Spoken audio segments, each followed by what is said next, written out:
Well, thank you very much. It's an honor to have President Zelensky of Ukraine, and we've been working very hard, very close. So we've actually known each other for a long time. We've been dealing with each other for a long time, and very well. We had a little negotiation spat, but that worked out great, I think, for both countries. I think for the world, actually, beyond both countries. And we have something that is a very fair deal. And we look forward to getting in and digging and working and getting some of the rare earth. But it means we're going to be inside, and it's a big commitment from the United States, and we appreciate working with you very much. And we will continue to do that. We have had some very good discussions with Russia. I spoke with President Putin, and we're going to try and bring this to a close. It's something that you want and that he wants. We have to negotiate a deal. But we've started the confines of a deal, and I think something can happen. The big thing is the number of soldiers, mostly at this point, but soldiers being killed. You're losing thousands of soldiers. So on both sides, we're losing a lot of soldiers, and we want to see it stop. And we want to see the money get put to different kinds of use, like rebuilding. And we're going to be working very hard. But we've had a lot of very good conversations. I will say until we came along, the Biden administration didn't speak to Russia whatsoever. They didn't speak to anybody. They just allowed this to continue. And I will say that, I'll say in front of you, you've heard me say it 1,000 times, if I were president, this war would have never happened. We would have had a deal negotiated for you without having to go through what you've gone through. But your soldiers have been unbelievably brave. We've given them great equipment, but somebody has to use the equipment. They've been unbelievably brave, and we give them great credit. This was supposed to be over very quickly, and here we are 3 years later. So I give tremendous credit to your generals and your soldiers and yourself in the sense that it's been very hard fighting, very tough fighting. They're great fighters. And you have to be very proud of them from that standpoint. But now we want to get it over with. It's enough, right? We want to get it over with. So it's an honor to have you here. Thank you very much for coming. We're going to sign the agreement at the conference in the East Room in a little while, right after lunch. And we'll be having lunch together. We're also discussing some other things. And we appreciate everybody being here. It's somewhat of an exciting moment, but the really exciting moment is when they stop the shooting and we end up with a deal. And I think we're fairly close to getting that, and an honor to have you. And please, I'd like to say something. No, thank you so much, Mr. President. Thank you for the invitation. And really, I hope that this first document, will be first step to real security guarantees for Ukraine, our people, our children. I really count on it. And of course, we count that America will not stop support. Really, for us, it's very important to support and to continue it. I want to discuss it with details further during our conversation, and of course, the infrastructure or security guarantees. Because for today, I understand what Europe is ready to do. And of course, I want to discuss with you what the United States will be ready to do. And I really count on your strong position to stop Putin. And you said that enough with the war. I think that is very important, Ben, to say these words to Putin at the very beginning of war, because he is a killer and terrorist. But I hope that together we can stop him.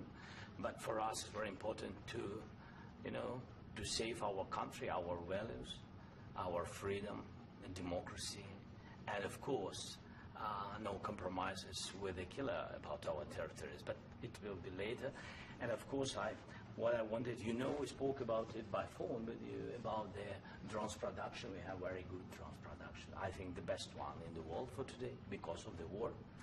Yes, and of course, we need very much the air defense. You have the best air defense in the world, and really you helped us under attacks of Russians. And I want to speak how we can exchange the licenses. We're open to share the licenses of all our drones with you, of course, with the United States. And we need licenses for quick production of air defense. Even after the war, we need our nation to be calm, that we are secure. So that's why we need this air shield. And of course, about this I want to speak about the contingents. I think that France and UK already spoke to you, and we know that Europe is ready, but without the United States, they will not be ready to be as strong as we need. And the last point, last not least, about exchange, about our people and children. And you know that this crazy Russian, that they stolen 20,000 of children, Ukrainian children. They changed their names, they changed their families, relatives, and now they're in Russia. We want to bring them back, and really, it's a big, big dream, task, and goal for me, and our warriors. By the way, Mr. President, we exchanged, released more than 4,000 warriors from Russian prison, but there are thousands more in the prison. I wanted to share with you some images. How it's just can I now? Yeah, please. Some minutes, 1 minute. Just you to understand in what circumstances, in what situation they are, and what the attitude of Russia to our prisoners. That guys, just you before and after. And you see before and after, just you to understand. Now thousands of such guys, ladies and men, there, and that, so they don't eat, they beat them, and they, do a lot of bad things. So out of, even during the war, there are rules. Everybody knows there are rules during the war. So these guys, they don't have any rules. You see that 50, 60 kilograms left, and a lot of such things. And I didn't want to show you what the changes with images of children, because I will just share with you. And I mean, it's looking tragic. Yeah, that's tough stuff. I wanted very much to give you, and you see it. Yeah. This is pastor, by the way. They stolen pastors, because it's not Russian church. They stolen pastors and moved pastors to the prison. We, at the end of last year, we brought 3 pastors, and we could exchange them. And this is pastor, you see. Yeah, that's tough. Yeah, so I mean, this I wanted to show you, and this. So thank you very much. We want to get that ended, right? Yeah, of course. We will. I think we will. And We have to, of course. do you have any questions, please? Thank you, Mr. President. With the, how much money is the U.S. going to put into the fund that is being created today, and how does this provide long-term security for Ukraine?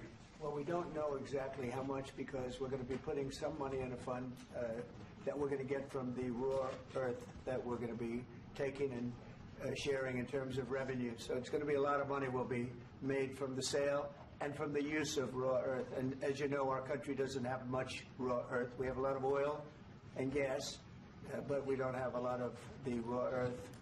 And what we do have is protected by the environmentalists, but that can be unprotected, but still it's not very much. They have among the best in the world in terms of raw earth. So we're going to be using that, using it for all of the things we do, including AI and including weapons and the military, and it's really going to very much satisfy our needs. So it's something that just worked out really well. We have a lot of oil, and we have a lot of gas, but we don't have raw earth. So this has just about every component of the raw earth that we need for computers, for all of the things we do. This puts us in great shape. And long-term security for Ukraine. I think they're going to have great luck. I think once we make the agreement, that's going to be 95% of it. They're not going to go back to fighting. I've spoken with President Putin, and I feel very strong. I've known him for a long time, and I feel very strongly that they're very serious about it, and we'll make a deal. And when the deal is made, I don't think we talk about security. Everyone's talking about the other day. All they talked about was security. I said, let me make the deal first. I have to make the deal first. I don't worry about security right now. We have to have a deal, because right now, last week, 2,000 soldiers died on both sides. 2,000, and they're losing 1,000, 2,000, 3,000 a week. So as we sit here and we talk, people are getting shot and dying on the battlefield. And, they're not American soldiers, but they're Russian soldiers and they're Ukrainian soldiers, and we want to be able to stop it. And we want to be able also to spend money on other things. We don't want to, this is a tremendous amount of money. And what the Biden administration did was terrible. They were giving money, but he had no security on the money. Europe, as you know, gave much less money, but they had security. It was in the form of a loan. They get their money back, and we didn't. And now, at least we're protected because the American taxpayer has to be protected too. But this is an incredible agreement for Ukraine because we have a big investment in their country now, and what they have, very few people have. And we're able to really go forward with very, very high-tech things and many other things, including weaponry that we're going to use in many locations, but that we need for our country. Mr. President, This allows us to do this. will you continue sending military aid? Yes, go ahead, please. If I can just, yes. In the document, there is one of the very important points. If we speak about business and investment, we never had LNG terminals in Ukraine. This document will open. I mean, the next documents, but anyway, here we see in the framework, we see a really good will for this. LNG terminals for us is very important, and I think for security of European continent. We have the biggest storage, gas storage. We have the biggest in Europe. Yes, yes, and we can use it. Use it for LNG. Use it for LNG, and we will do it. And really, we can help Europe because Europe really helped. President Trump said that they made less support, but they're our friends and they are our very supportive partners. They really gave a lot, Mr. President. They did. They gave a lot, but they gave much less. No. Much less. No. No. No, not you. No. Okay.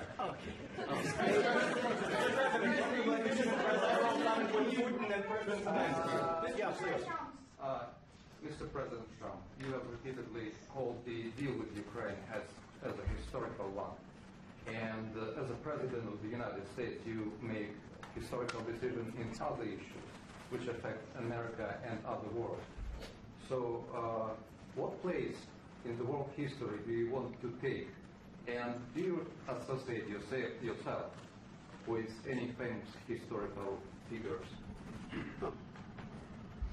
Yeah, I'd say George Washington, Abraham Lincoln. I would say I'm far superior to George Washington and Abraham Lincoln. Now, you know I'm only kidding, right? Because when I say that, the fake news is going to go wild. They're going to say he considers himself to be better than Washington. But you never know. You never know. I don't compare myself to anybody. I'm here to do a job. We've had a great 35 days or whatever it might be, a month, a little more than a month. We've accomplished tremendous amounts. Not only this would be a very great achievement if we could get the war stopped and get them back to normalization. I think that's going to happen. We've had very good talks on both sides, as you know. But I think we've done a very good job, just generally. If you look at all of the things we've done in 30 days, they're saying there's never been a opening for a president. The first month, there's never been a first month like we've had. And this is one of the very important things. This, to me, is one of the most important things because we have tremendous death taking place as we speak, and I don't want to have that. You know, think of the parents, whether they're in Russia or Ukraine, think of the parents of all these people being killed needlessly. They came to our territory.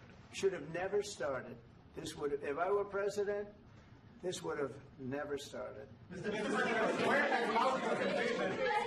President, will you continue sending military aid to Ukraine after the U.S. signs this agreement with Ukraine? Yeah, we're going to be continuing. To President Zelensky, do you feel like the U.S. is on your side, that the President Trump is on your side at this moment?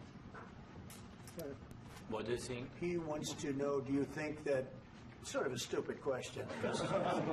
I guess we wouldn't be here if I wasn't. I think that the United States on our side from the very beginning of occupation, and I think that President Trump on our side, and of course, I'm sure that the United States President will not stop support. This is crucial for us. It's important for us. Yes. And Putin, the president, speaks about the people and the soldiers which are dying, but they came to our territory, they came to our land. They began this war, and they have to stop. And I think this is the question, with really the most important question. Can President Trump, I hope yes, with some other allies, to stop Putin, withdraw these enemies, our enemy, withdraw these troops from our land?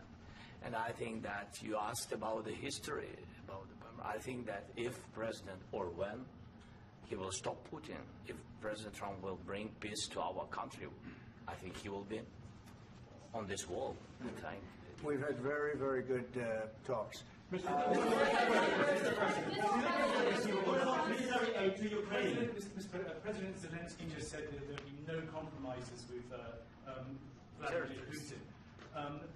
I just wanted to ask both of you, firstly, are there compromises that you think that President Zelensky is going to have to make? And President Zelensky, is there anything that you might be thinking that you may be able to offer or bring to the table, for example, elections? Thank you. I think you're going to have to always make compromises. You can't do any deals without compromises. So certainly he's going to have to make some compromises, but hopefully they won't be as big as some people think you're going to have to make. That's all. That's all we can do. I'm here as an arbitrator, as a mediator to a certain extent between two parties that have been very hostile. To put it mildly, they've been very hostile. There's been a vicious war. There's been a vicious war. You know, it's a very level battlefield, and those bullets go out, and as I've said many times, we were talking about it with Pete, many times the only thing stopping those bullets is a human body. And in the case we're talking about, generally young human bodies are stopping a lot of bullets. It's dead level. That's why it's great farmland. It's great land. It's great farmland, but there's very little protection against the bullets that are being, and other things that are being shot. So all I can do is see if I can get everybody at the table and get an agreement. And I think we're going to end up with an agreement. Otherwise, I wouldn't probably be even here today.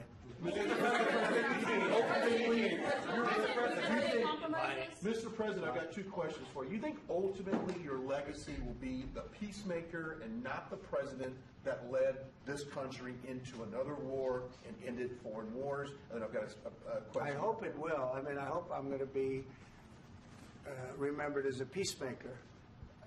This would be a great thing if we could do this. I'm doing this to save lives more than anything else. Second is to save a lot of money, but I consider that to be far less important. So I hope I'm going to, thank you, Brian, for that question. It was a nice question. I hope I'll be known and recognized as a peacemaker. This would be a great thing to solve. This is a very dangerous situation. You know, this could lead to a third world war. This was headed in the wrong direction. If this election were lost, if we didn't win this election, and we won it by a lot, that was a mandate. We won every swing state. We won the popular vote by millions and millions of votes. We won everything. The districts, you look at the areas of red, take a look at a map. This was a big mandate, and this was one of the things. I said, we're going to get this thing settled. If we didn't win, I think this could have very well ended up in a third world war, and that would not have been a good situation. What was your second question? And my second question for President Zelensky. Why don't you wear a suit? You're at the highest, why don't you wear a suit? You're at the highest level in this country's office, and you refuse to wear a suit. Just want to see if you own a suit? Yeah, problems. A lot of Americans have problems with you not respecting the dignity of this office. I will wear a costume after this war will finish. Okay. Yes, maybe one. Maybe something like Yes, yours. sir. Yes. That'd be great. Maybe something better. I don't know. We will see. Maybe something cheaper than. Yeah. Thank you. Thank you. President Trump. Thank you, President Trump. You said yesterday that you have. Are you going to send more arms to Ukraine in case there's no peace? Yeah, we're going to have arms to Ukraine, yeah, sure. Hopefully I won't have to send very much, because hopefully we're going to have it finished. We're looking forward to finishing this quickly. We're not looking forward to sending a lot of arms. We're looking forward to getting the war finished so we can do other things. But we very much appreciate the agreement, because we needed what they had, and we're treating, our country is now treated fairly. Biden didn't do that. He didn't know what the hell he was doing. This should have never happened. This should have never started. But You know, sure, the answer is yes, but hopefully we won't have to send much because I'm looking forward to getting it done quickly, very quickly. Does that mean you'll provide security guarantees, Mr. President? I don't want to talk about security yet because I want to get the deal done. You know, you fall into the same trap like everybody else. A million times you say it over and over. I want to get the deal done. Security is so easy. That's about 2% of the problem. I'm not worried about security. I'm worried about getting the deal done. The security is the easy part. Security is very nice. Everybody stopped shooting. And now will Europe put people there? I know France is going to. I know the UK is going to. I know other countries are going to, and they happen to be right next door. We haven't committed, but we could conceivably. You know, we have security in a different form. We'll have workers there digging, taking the raw earth so that we can create a lot of great product in this country.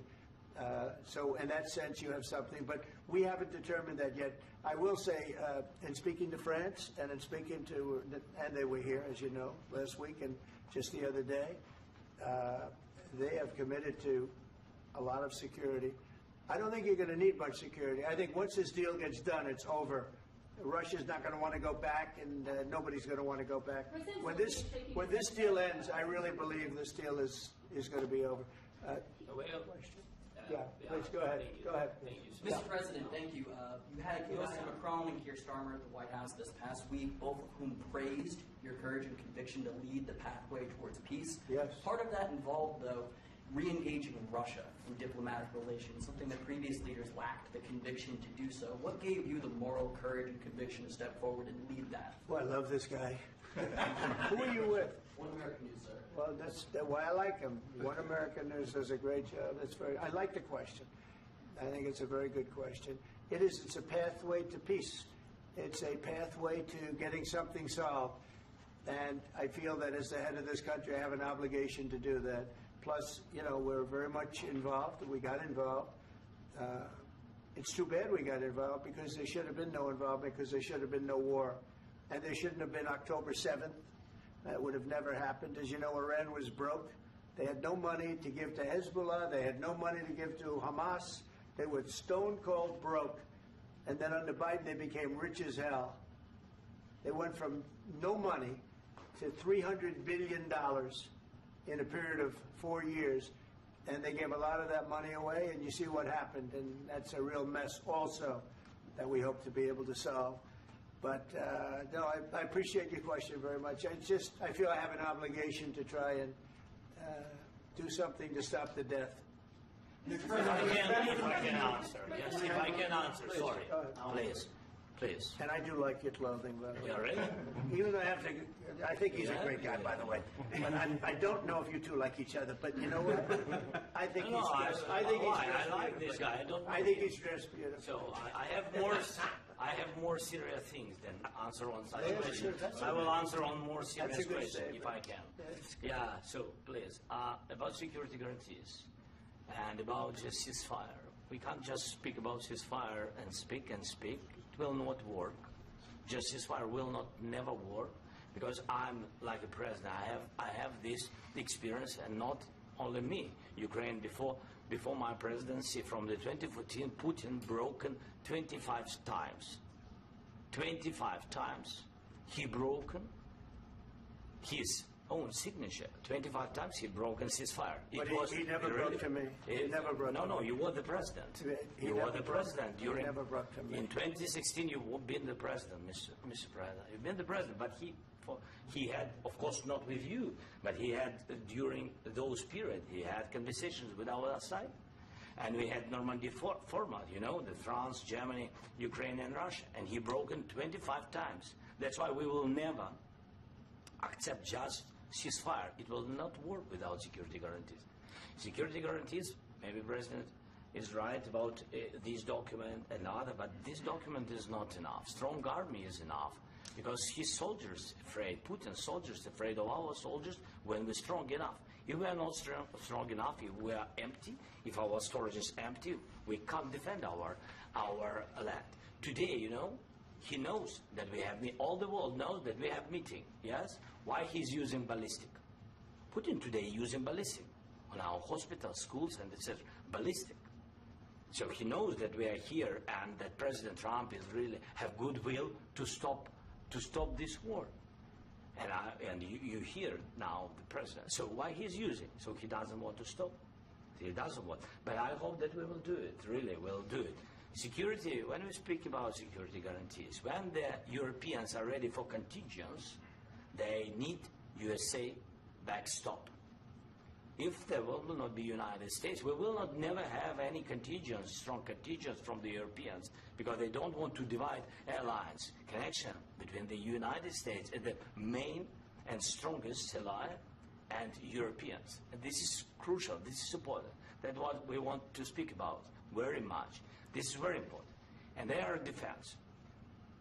So air defense, really, we have big deficit with all these systems, and we need to provide this. We need it very much. Otherwise, Putin will never stop, and will go further and further. He doesn't want. He hates us. You know, it's not about me. He hates Ukrainians. He thinks that we are not a nation. He thinks, and he shared these thoughts. I think maybe with your team also. I don't know, but with all the Europeans, in media, officially and not, he always said that there is no such country, such nation, such language, and such life like Ukrainian. No, he really doesn't respect all the Ukrainians, and he wants to destroy us. And you are right, Mr. President. That's 2%.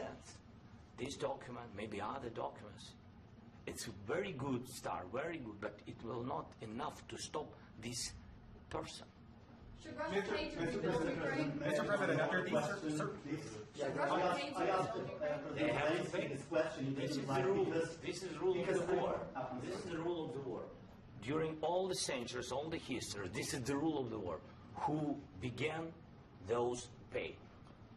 This is the rule. Putin began this war. He has to pay all money for innovation. He has to pay. Of course, some Russian assets, what we have in Europe, about 300 billion, we can use them. We can use for innovation and buy military support from the United States also. We can do it, but it's not enough. It's not enough. I have other questions that you Do you didn't envision a like, trilateral summit with because I want Putin and to know. President Zelensky? Wait 1 second. I asked this question that you didn't like because I wanted to know if you want to position yourself in the middle between Russia and Yes. Ukraine, or on the Ukraine side. No, I'm in the middle. I want to solve this thing. I'm for both. I want to get it solved.